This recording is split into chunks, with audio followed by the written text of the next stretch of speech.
Hi everyone, Alan from Newlands Pets, and I wanted to talk about the different ways to feed your dog. It is super confusing if you're thinking of getting a rescue dog, you're thinking of getting a puppy, or you're helping someone else with their food. I think it's helpful to know what different ways there are to feed a dog. There's three main types. Outside of this, I'd class home cooked as a completely separate thing, and we'll cover that differently in another video. But when you're going into a pet store like ours or going to any shop to buy your dog food, these are probably going to be the options that you're faced with.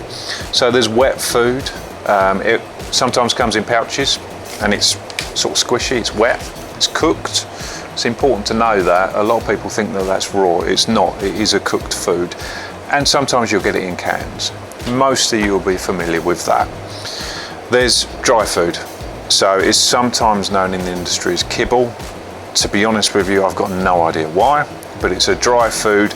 It's something you can scoop in. Normally you get a cup with it or something like that. Scoop in and feed the appropriate amount to your dog.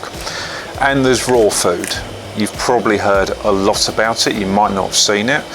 This is one example of the hundreds of different raw foods out there. That is not cooked. So that will be made up of a combination of meat, offal, sometimes vegetables, vitamins, minerals and stuff are added. Some natural things are added to that. So they're the three main ways to feed your dog. And we always believe it's personal preference to a certain degree of what you feed. You might even choose to feed a combination of these ones. You're going to be guided by the dog to a certain degree. Some dogs don't like wet, some dogs don't like raw, some don't like the dry food. So it's really going to come down to what the dog likes and what you like. We always believe it's probably the best place to start is how you want to feed. Some people have got super hectic lifestyle. You might say, I'm going to feed dry food.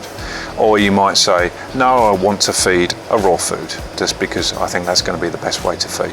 So you can choose to begin with, but they're the three main options. And in later videos, we're going to talk about the benefits and some of the drawbacks of all of them.